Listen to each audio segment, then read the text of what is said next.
Mikasika an'izay indrindra fa momba ny famatsiana rano kosa izay ataon'ny JIRAMA any Akadivorobe izay ao anatin'ny distrika Natsimondrano dia ho hitanao hoe manahoana ny famantsian-drano any amin'io toeran'io izay ataon'ny JIRAMA na ny jiro sy rano malagasy fanadihadiana mifandraika amin'izay no hitantsika.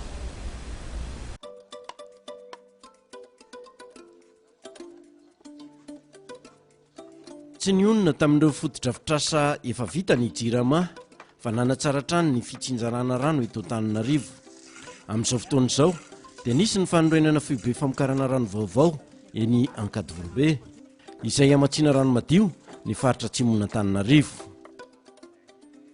Eto Ankadivorobe zany tsika izao eto amin'ny tetikasa fananganana fotodrafitrasa fanokarana rano fisotro madio izay alaina avy any amin'ny renirano Sisaony.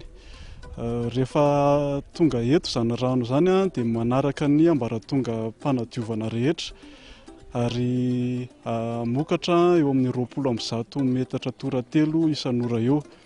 Ny rano izay vokatra eto dia amatsy ny tanànana Solandy Akadivorobe ary misy koa no alefa any amin'ny Sinibendrano Iavoloha izay amatsy any Iavoloha, Mandrimena, Andorany Fotsy, Amboanjobe sy ireo faritra izay manodidina azy.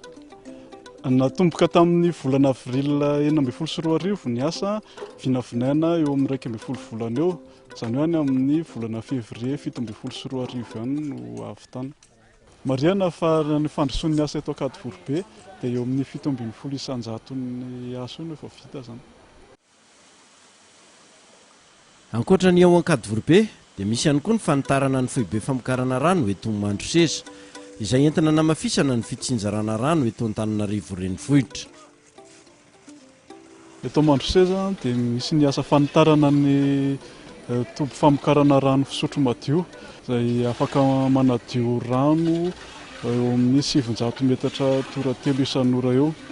7 volana no vinavinaina novana ny asa, natomboka tamin'ny volana marsa dia vinavinaina vitany amin'ny volana oktobra 2024 any. Eo amin'ny 720 isan-jato ny asa zao ny fandroson'ny asa zany amin'izao fotoana.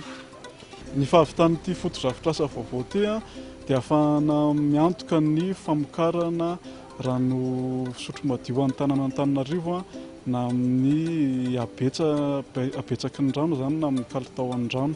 Famokarana rano tena faralaza moa zany dia nanatsara ny famatsiana rano amin'ny faritra varatra andrefana Antananarivo iny.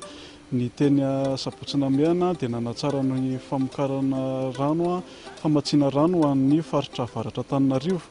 Ny toby famokarana izay amboarina eny Akadivorobe dia natao hanatsarana ny famatsiana rano amin'ny faritra atsimon'ny Antananarivo ary rehefa vita ireo rehetra ireo miaraka amin'ity fotodrafitrasa vaovao izay amboarina eto Mandroseza ity dia manatsara ny famatsiana rano any Antananarivo renivohitra sy ny faritra manodidina azy. Inona fa hamahany olana eo amin'ny famatsiana rano madio ho an'ny faritra Antananarivo sy ny manodidina ny fisian'ireto fotodrafitrasa vaovao nataon'ny JIRAMA ireto.